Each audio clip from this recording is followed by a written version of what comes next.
we're picking up. Yeah.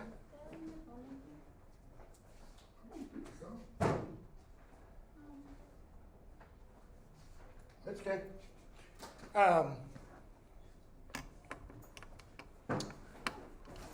Picking up around line 22 on page 1182, Act 1, Scene 1 of Midsummer Night's Dream. So Aegeus has come in. Back up just a minute. Theseus comes in with Hippolyta and their followers, and we find out Theseus and Hippolyta are going to be wed in 4 days. Theseus is Duke of Athens, Hippolyta, Queen of the Amazons. Theseus, if you're not aware, Theseus is an old Greek mythological hero. Okay? A lot of stories about him, some of which are going to be alluded to.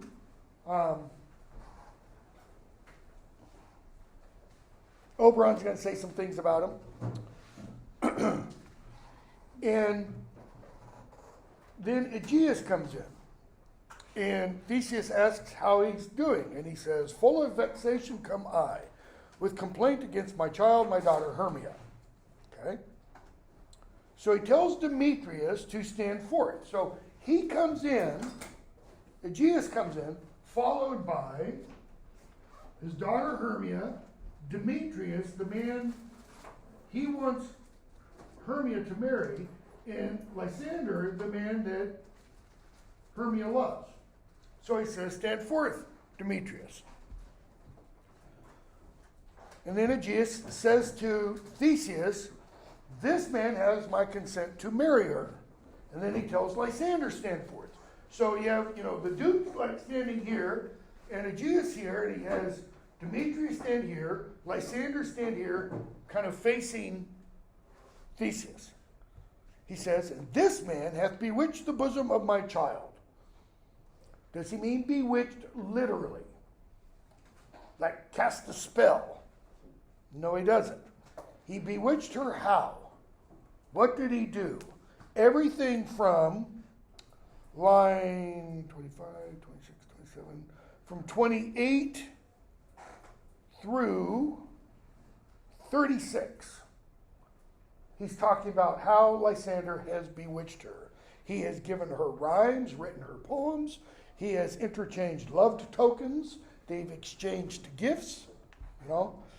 He has by moonlight at her window sung with feigning voice, that is with a kind of a high falsetto voice, verses of feigning love, and stolen the impression of her fantasy with bracelets of thy hair, that is, he's cut off pieces of his hair and had them woven into bracelets. Okay? With rings and gauds and conceits and necks and trifles and blah, blah, blah. He's given her a bunch of stuff that's made her fall in love with him. Okay?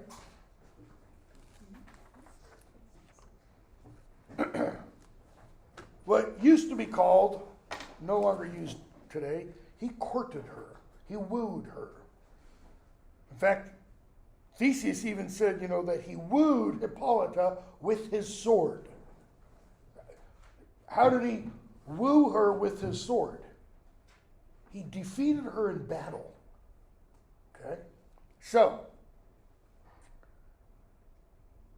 Aegeus goes on and says, and he has turned her obedience, which is due to him, okay, to him, Lysander. So why does her obedience, according to Aegeus, belong to him? Why should she be obedient to him? Well, ancient Greek society, very similar to what we saw in the Oedipus plays. Women have no voice, women have no standing. They do what they're told, kind of a thing.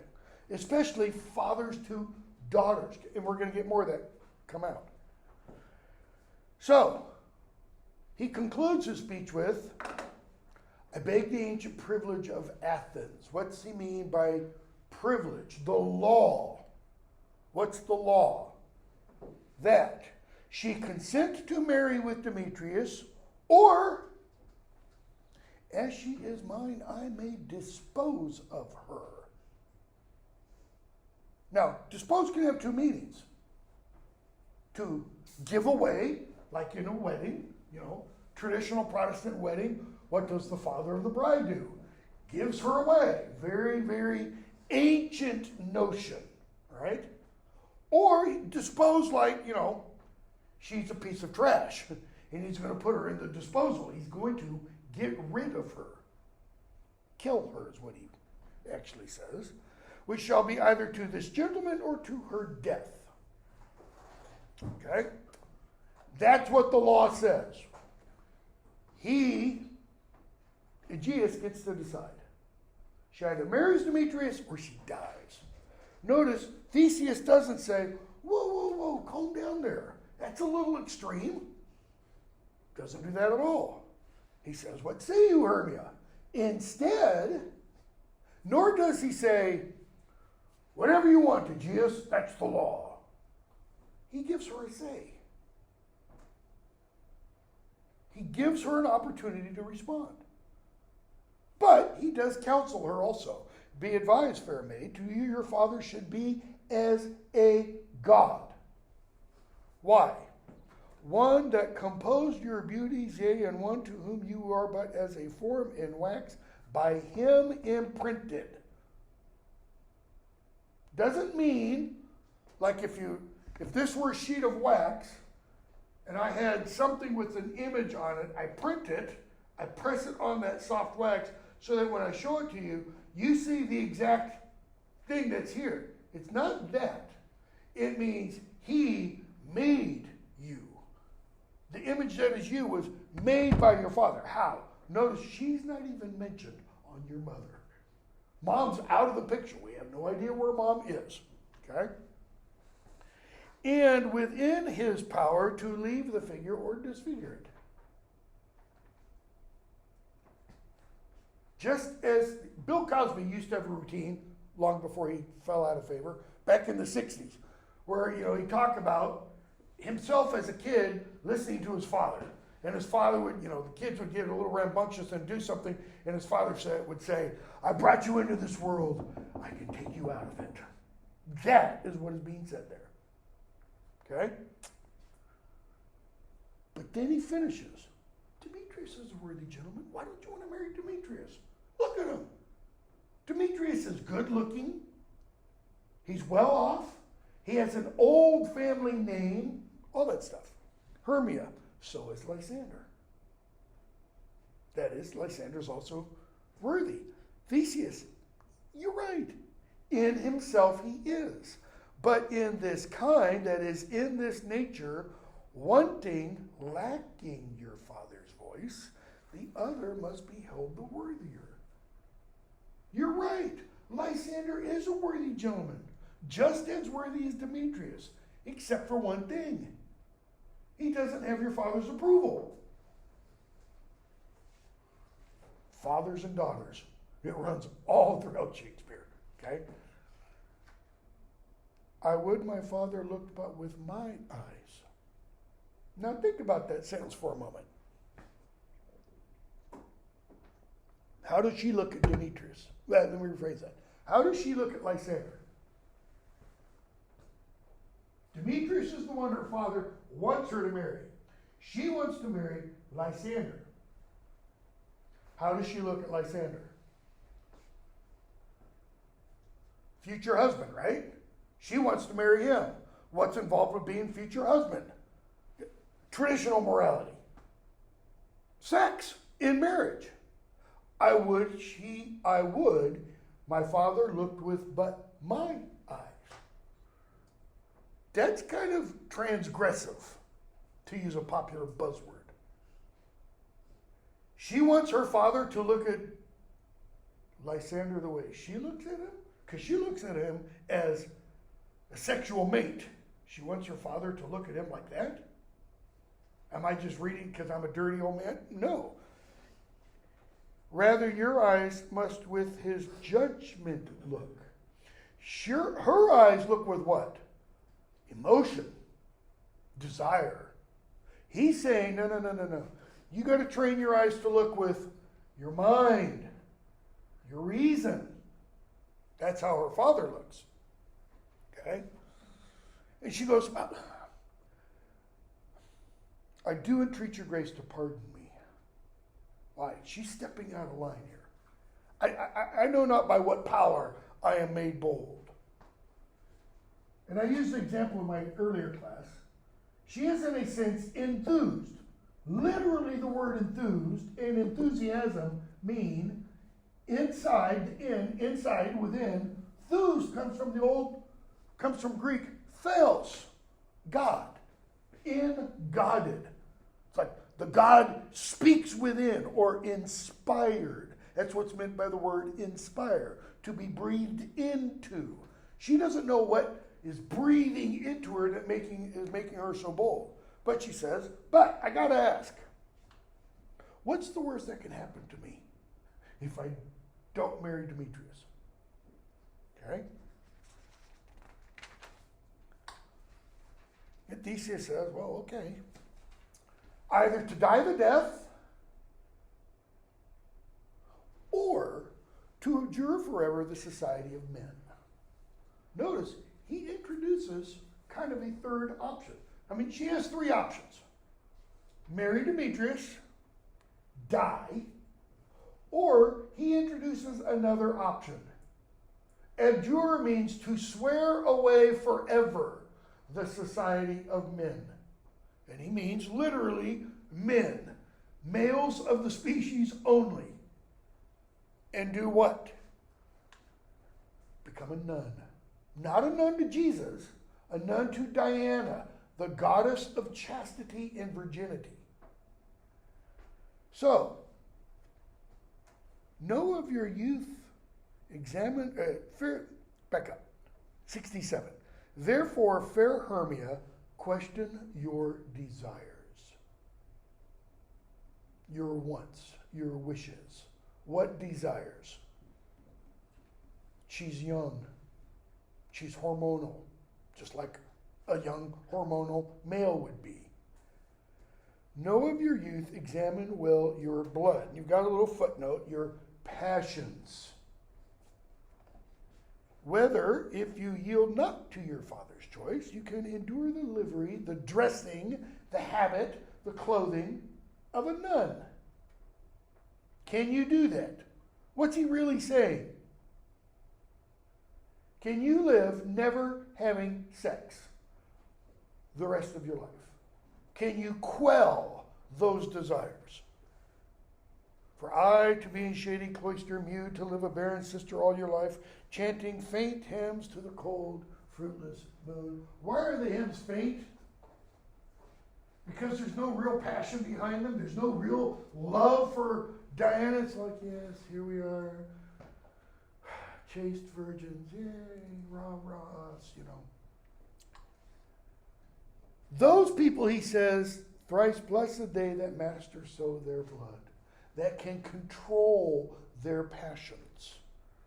But earthly are happy, down here, the real world, human, flesh, and society, is the rose distilled than that which withering on the virgin thorn grows, lives, and dies in single blessedness. What does he mean? What is he talking about? Shakespeare. The rose distilled. An old phrase used to describe a woman got a concussion yesterday, so my brain's not working. Losing her virginity to be deflowered. That's what he's talking about with the rose. The rose, the petals are being opened and ripped off, because what good is it after that? Nothing. You only lose it once, in other words. Okay? Because if you don't lose it, what's going to happen? Then that rose will, withering on the virgin thorn, grow, live, and die in single blessedness. And there's probably an allusion to St. Paul in that whole passage, because Paul says it's better, if one can do it, to remain virginal, chaste, men and women. It's not only women, by the way, in Paul. To remain virginal, control your passions, but if you can't, get married. Okay? So that's why he's giving this advice. Think, can you do this? So will I grow, so live, so die. that is, like that virgin thorn, ere I will yield my virgin patent up. You've got a gloss down there for patent, line 80. Privilege, yeah, it's okay. What else is meant by patent or patent? You know, the United States government has what's called the U.S. Patent Office. What does it do? Anybody know? You said you nodded your head. It's where people go to trademark conventions. If you invent something, if you create something nobody created before, you apply for a patent. Then the patent office will determine whether or not it is new. And if it is new, you get a patent number. Nobody else can use that design without your approval. I mean, foreign countries, they can break the patent law, etc., but we can't really enforce it, okay? Notice, it's something unique, one of a kind, or like her virginity. She says, I'm not going to yield that up to him. I'll die a virgin. We're going to read a poem later on where a poet's going to suggest, you know, a speaker, a guy, is going to suggest to a woman who he wants to have sex with what's going to happen if she doesn't have sex with him. He's going to imply, you're going to die a virgin. And what you wouldn't let me enjoy, worms will enjoy. It's really disgusting when you think about this poem. But we'll read it and talk about it. It's called To His Coy Mistress, if you want to, get a head start. Anyways. So she says, nope, not going to do it. No, calm down. You don't have to decide today. Tell you what, I'll give you 4 days, he says. Take time to pause between now and the next new moon. When's the next new moon? We were told in his opening speech, it's in 4 days. What's going to happen then? Theseus and Hippolyta are going to get married. So she has to decide on the day of his wedding, on the day of his being wed to the queen of the Amazons, fierce warrior women who use men, keep men, as slaves, tend the gardens, do all the housework, etc., sex every now and then to keep the race of Amazons going. Okay, he's going to marry her. On the same day he's going to marry her, this young virginal woman has to decide whether to give it up to a man she doesn't love, die, or remain a virgin until she dies. What does that kind of do for the wedding day? Kind of a bummer,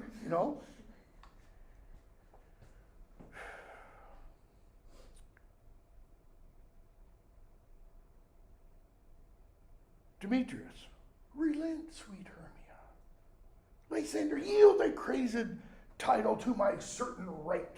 Crazed. It's irrational. It goes against reason. You have no right to her. I do. Why? Because her father said so.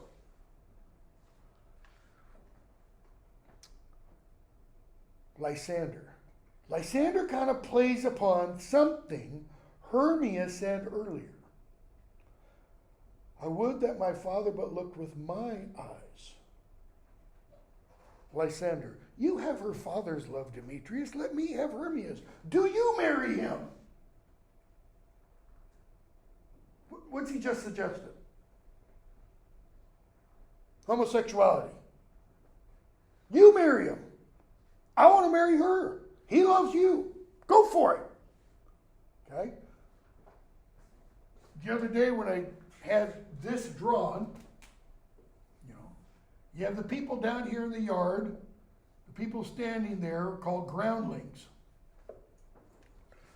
These are the largely uneducated, lower class, blue collar. They paid a penny to go in and stand there. Okay? Shakespeare has to appeal to multiple audiences when he writes his plays. He's got to appeal to these people and to the people who pay good money to sit in the stands, so to speak, in the galleries. Probably that kind of line is designed for the people down here. Oh yeah, you go marry that sex, degenerate, blah, blah, blah, you know, kind of a thing. Okay?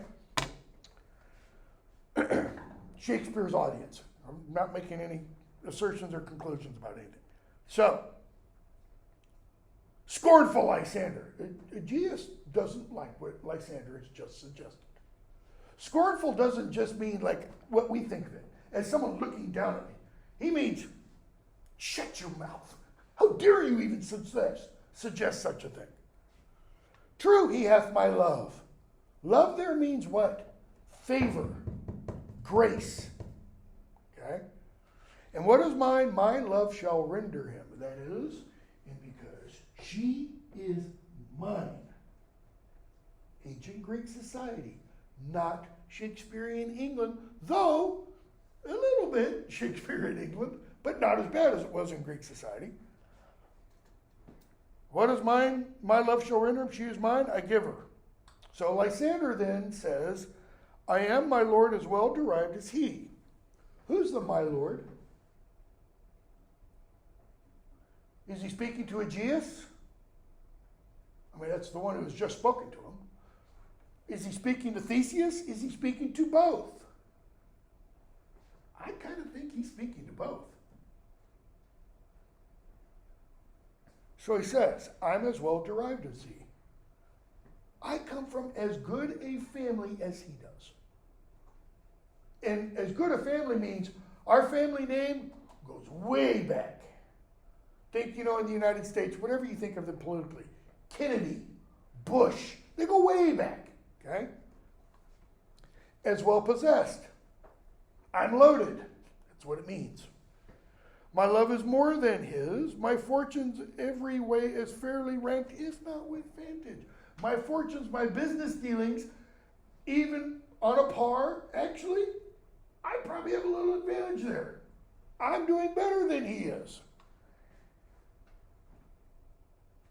And, which is more than all these boasts can be, I am beloved of beauteous Hermia. More important than all these other things, she loves me. She doesn't love him. Why should not I then prosecute my right, Demetrius? Prosecute my right. And then he adds something that hasn't been discussed. Demetrius, I'll avouch it to his head. That is, and I will duel with him if he disagrees with this statement. That is, we will fight to the death. He made love to Nador's daughter, Helena, and won her soul.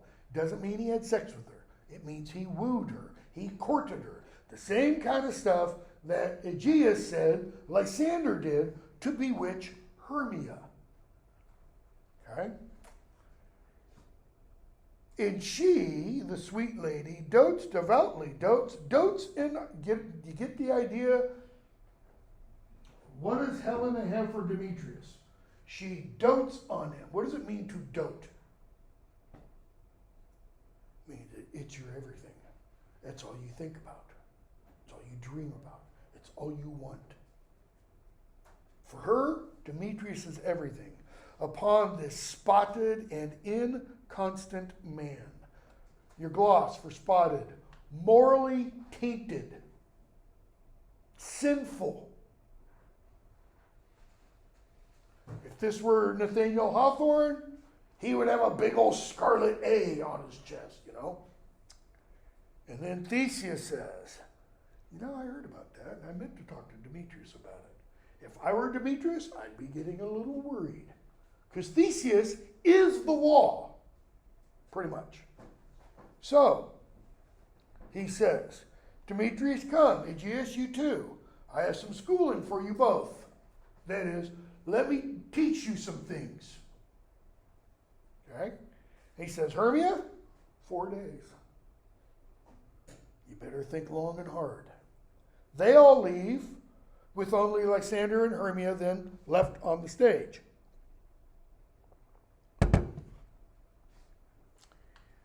And Lysander, how now, my love? Why is your cheek so pale? What's wrong, Hermia? Oh, I don't know. I either have to marry somebody I don't love or die or remain a virgin the entire rest of my life. Nothing big, just. So they go back and forth, and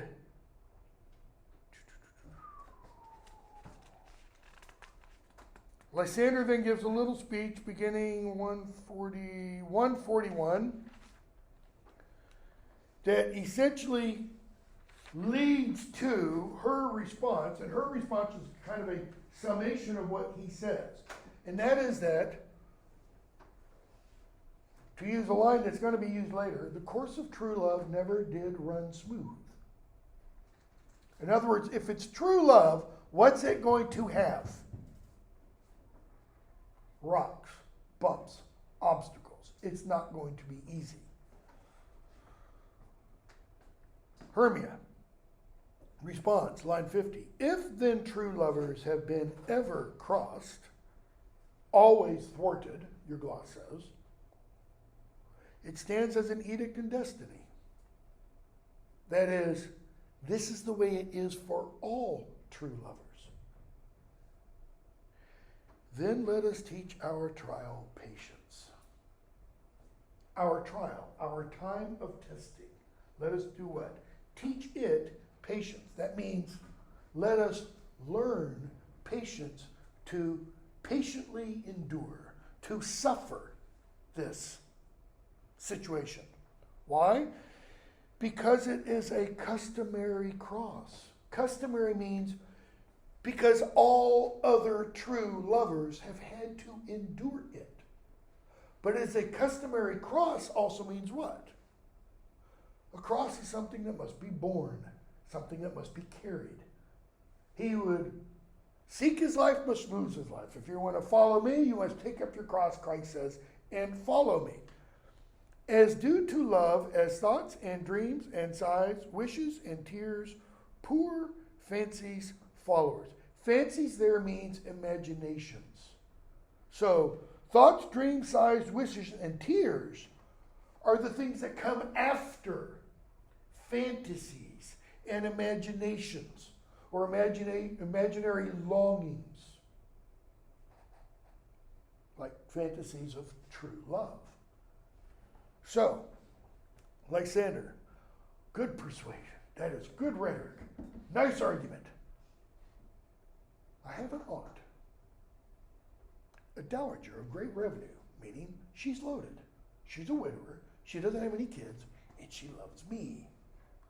And he says, and she lives in a wood outside Athens, where Athenian law cannot touch. Remember the other day I mentioned that the globe in 1599, they dismantled it and had it reassembled south of the Thames. Why? Because south of the Thames, the Lord Mayor of London could not touch. Wasn't within his jurisdiction. The wood is not in Duke Theseus's jurisdiction. He can't do anything. So what does Lysander propose? Let's go visit my aunt and we'll get married there. And we'll live with her. Again, she's loaded. And your father and the Duke in Athens law will not be able to touch us. Okay? Meet me, he says, tomorrow about a league outside town in the wood. So, two settings, Athens and the wood. Wednesday we'll talk about what the settings each convey, what they each mean. All right? So she says, I will. Tomorrow I'll meet with thee. And then Helena comes in. And Hermia says, Godspeed, fair Helena, whither away? And you've got a gloss there for fair Helena, line 180. Fair complexion, generally regarded by the Elizabethans as more beautiful than a dark complexion. And I pointed out to my first class, that's not quite accurate. It's not generally regarded. It's the Elizabethan model for beauty was this kind of whiteness. Notice this kind of whiteness is not this kind of whiteness, or this kind of whiteness, or this kind. This is what kind of white? This is artificially white. This is like powdered sugar white. And the model for that was Queen Elizabeth. Not because she was an albino. She wasn't. Every portrait we have of her, she has what looks like to be white powder on her face and on her hands. What kind of beauty is this? Unreal / ideal in their understanding. This is telling us something about Helena, who the actor, Shakespeare's day, who plays all the women's parts? Young men, late teens, 20 or 21 at the latest, or boys, beginning around the age of 9 or so. Okay? So 9 to 20-year-old boys / men. All the women. There is not a single woman on an Elizabethan stage. Okay? But for a modern audience, modern production, this should tell us what Helena should kind of look like. She ought to be fair complected.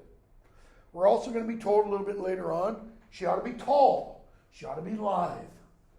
She ought to be blonde. Hermia, not any of those. Hermia is short, dark complected, doesn't necessarily mean black, but it might. Okay? Dark hair, short, dark complected, dark hair. Yeah, pretty much those three. Okay? So Helena says, call you me fair? That is, why do you call me fair? Why? Demetrius loves your fair, meaning, different meaning. Demetrius loves your beauty. You call me beautiful. Demetrius doesn't think I'm beautiful. Demetrius thinks you're beautiful. Oh, I wish I could have your beauty. Meaning, I wish Demetrius loved me. And she goes on and talks about, all that kind of stuff. Hermia, I frown upon him, yet he loves me still. Oh, that your frowns would teach my smiles such skill. I wish your frowns would teach my smiles to frown like yours, so that they would draw Demetrius's eyes, etc. They go back and forth with this kind of talk. So Hermia finally says, line 202, take comfort, he no more shall see my face. I will never see Demetrius again. He's all yours. And she explains what are they going to do. She and Lysander say, we're going to run off to the wood and get married.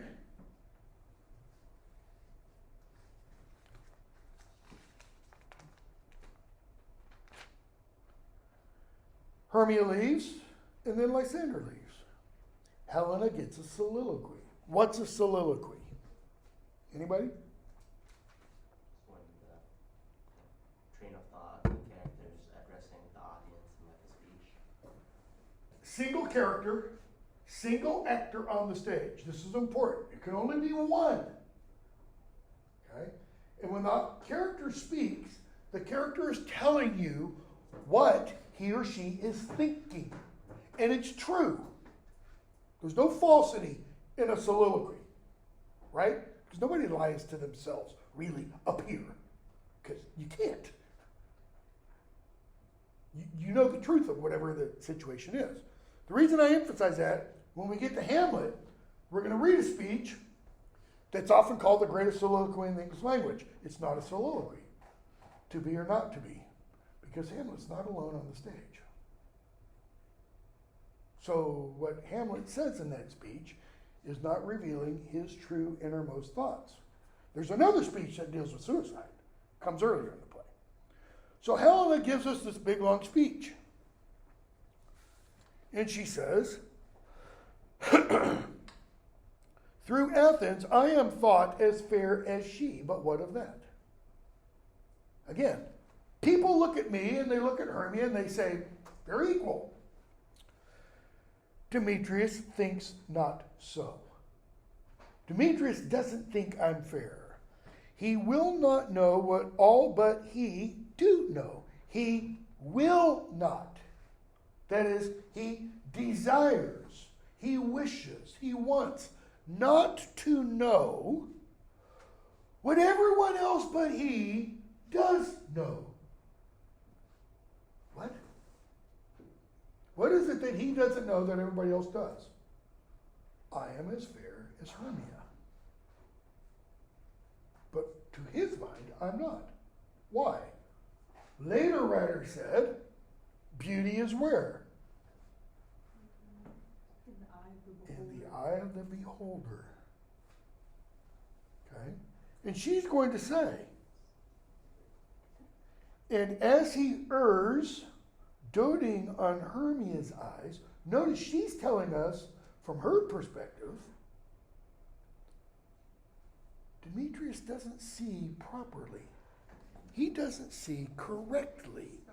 He sees poorly.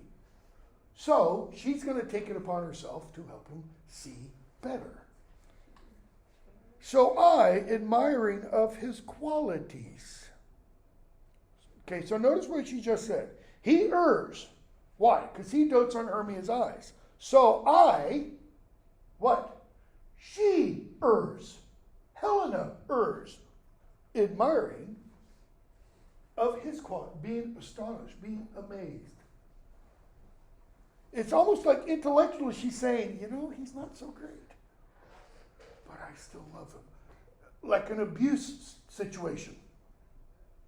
A woman in an abusive relationship. Oh, but he still loves me. Yeah, I know I'm black and blue and I've got bruises and cuts. And love can transpose to form. So I admire of his qualities, things base and vile, holding no quantity.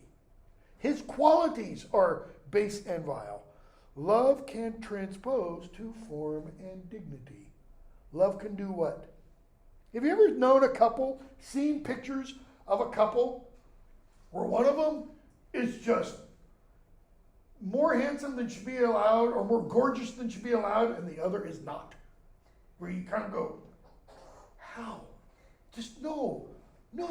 Shakespeare has, in his sonnets, talks about, we desire that fair from fair increases. His first sonnet. And what he means by that is, we want beautiful things to reproduce. Why? Because then the world will be full of more beautiful things. We don't want ugly things to reproduce. And we don't, people, well, you shouldn't talk like that. Every ugly people have a right to reproduce too. Sure do. Why? Because in the eyes of each individual, it does what? It sees beauty somewhere. Okay? That's love can transpose to form and dignity. Notice, love looks not with the eyes, but with the mind. And that's why Cupid is painted blind. Cupid doesn't go, I'm looking for someone to love. Ooh, she's a knockout. Bing. Nope, Cupid's like, if you ever get on YouTube, watch Ray Charles at the piano. Or Stevie Wonder, blind, can't see anything. And they nod their head. They're moving with the music. That's what Cupid does. Has an arrow knocked, can't see a thing. And whatever the arrow hits, that's what somebody falls in love with. Okay?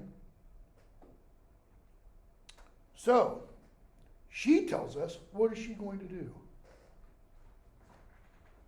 She's going to tell Demetrius. Demetrius will go into the wood to find Hermia. She's going to go into the wood to follow Demetrius to try to persuade / turn Demetrius. Okay? We get scene 2. Still in Athens. And we get introduced to a new cast of characters. The variously called clowns, rustics, or rude mechanicals. I don't like the term clowns because modern connotation, it's guys with the frilly hair, the big red nose, and the floppy shoes. That's not them. Rustics and rude mechanicals, okay. Rustics, low education, simple, common, etc. Rude mechanicals, rude doesn't mean poor manners. It means not very well educated, okay. Mechanicals, they work with their hands. They're mechanics of sorts. Look at what they do. Quince the carpenter. Carpenter means he builds houses, buildings. Okay?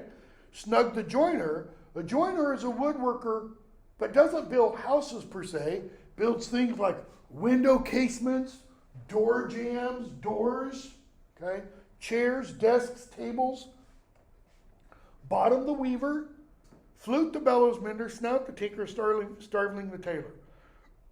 So notice, by calling these folks either rustics or rude mechanicals, it's kind of an elitist notion. Because it says what about the trades? About craftsmanship. Doesn't take a whole lot of brain power. Any one of these quote unquote professions takes a lot of brain power. Look at a loom, for example, and how complex a loom is. I can bring in examples of wood joinery, mortise and tenon and peg and etc. It takes a lot of intellectual power to be able to create these things. It's because they're not high class. Okay, it's because they haven't attended university, so to speak, that they're called these things. So, why do we have this scene, and what are they doing in this scene? Louder? Building a stage? No, close though. They're going to rehearse, or they're going to get their parts for a play that they will start rehearsing. Remember when Theseus, early on, about his second or third speech, told Philostrate, or Philostrate, go rouse up the Athenian youth for revels for the night of their wedding. Okay? These characters are going to put on a play, or they want to. So they're going to rehearse a play, they're going to practice a play, and they're going to give that play to Philostrate as one of many options that can be performed. The play is page 1189, lines 9 and 10.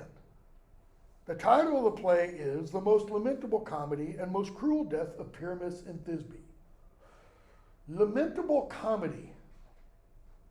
Comedy is meant to be what? Funny. Not meant to be lamented. Lamented is something you mourn over, something you cry over. Okay? Pyramus and Thisbe, ancient Greek myth. Pyramus and Thisbe were two star-crossed lovers. Their families were against them getting together. It's Romeo and Juliet. It's this play. Bear in mind, Romeo and Juliet could be a Midsummer Night's Dream if the families relent. Midsummer Night's Dream could easily become Romeo and Juliet with more dead bodies. Okay? So, Peter Quince calls out the names of the characters here. Okay? And it says, here's your part. So he calls out Nick Bottom. You are set down for Pyramus. Bottom, what is Pyramus? A lover or a tyrant? A lover that kills himself most gallant for love. Oh, I mean, that's a great story. Someone who's willing to die for love. Okay? That will ask some tears in the true performing of it.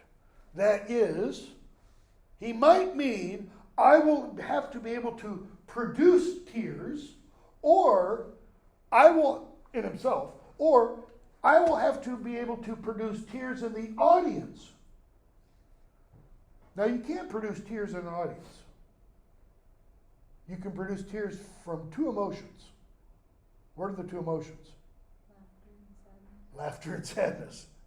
You don't want to produce laughter tears for a lamentable love romance. Okay, so he goes on and talks and stuff, does some practice lines from something else. And then Quince calls out Francis Flute. Here, Peter Quince, you play Thisbe. Who's Thisbe? A wandering knight? No. Thisbe's a woman that Pyramus must love. Nay, faith, let me not play a woman. I have a beard coming. Meaning, the person who plays Francis Flute, or at the very least Francis Flute, is a young man who only has a few whiskers coming in. And Quince gives him a stage direction. You shall play it in a mask, and you may speak as small as you will. Raise your voice. Okay? And then Bottom says, and if I hide my face, I can play Thisbe too. What is this telling us about Bottom? Because later on, he's also going to offer to play the part of the lion. So he wants to play Pyramus, Thisbe, lovers, so one line, other line, one line, and the lion. Attention hog. In acting, that's called a ham. What else? Idiot is the way most people look at him. Okay? Actors love to play Bottom. For the simple reason, no holds barred. You just let everything out playing Bottom. Just like in a moment we'll talk about Puck. They like to play Puck too. Okay? So, they get all their parts and they agree to meet the next evening in the wood. So now we're going to have Hermia and Lysander meet in the wood. We're going to have Demetrius go off into the wood. We're going to have Helena go off into the wood. And now we're going to get all these guys who haven't spent, it will be said later on in the play, something like more than a few minutes in their life ever thinking about something, are all going to be out in the wood. Act 2. Now we shift to the wood. And what's the first thing we see? Fairies. Fairies. Come over here for a moment. Great chain of being, doctrine of correspondences. Do the great chain of being first.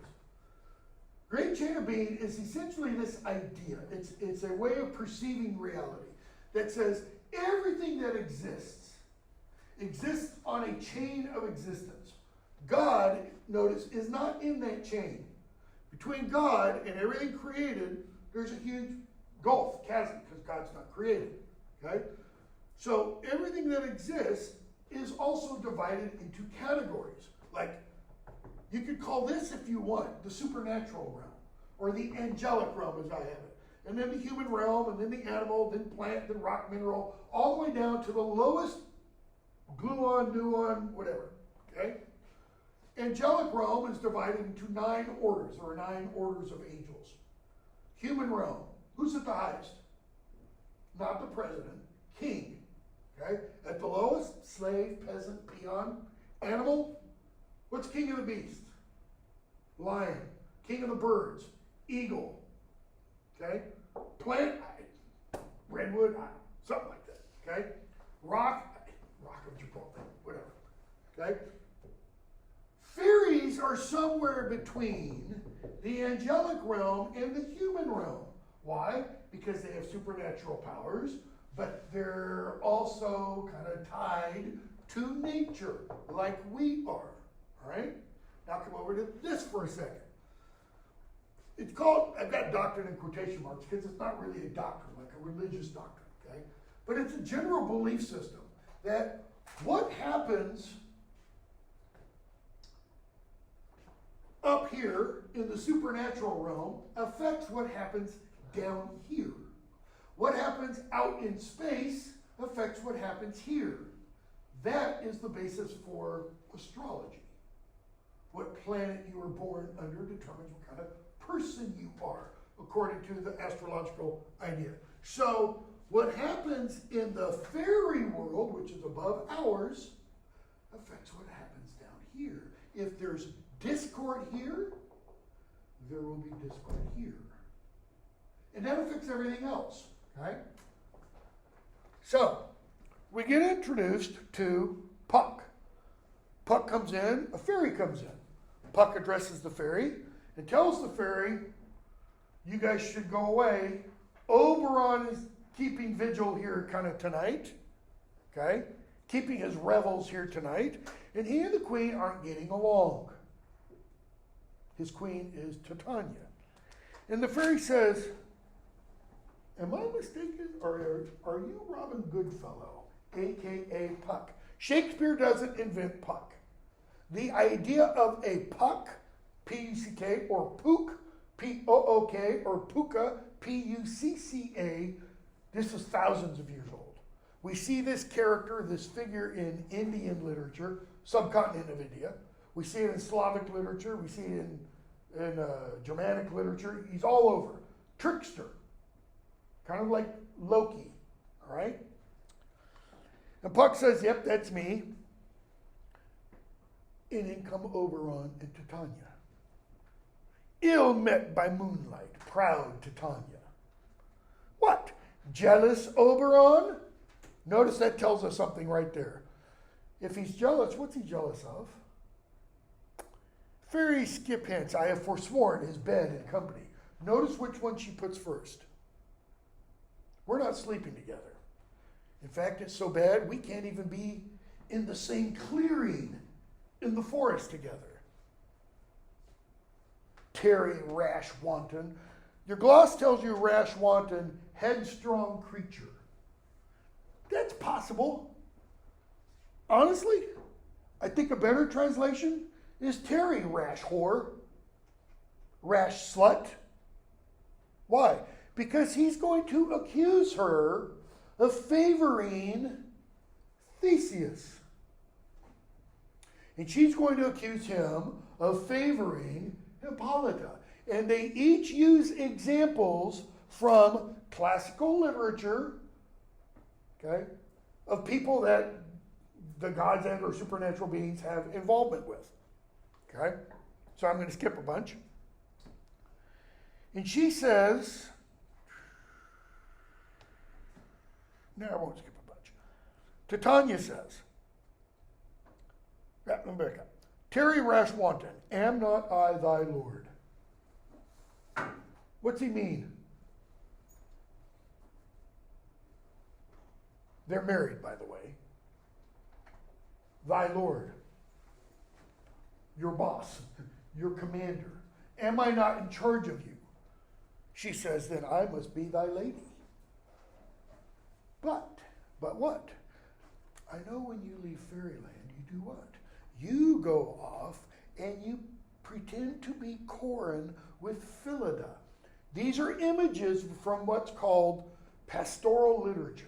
Goes back to the Middle Ages, goes back to ancient Greece and Rome.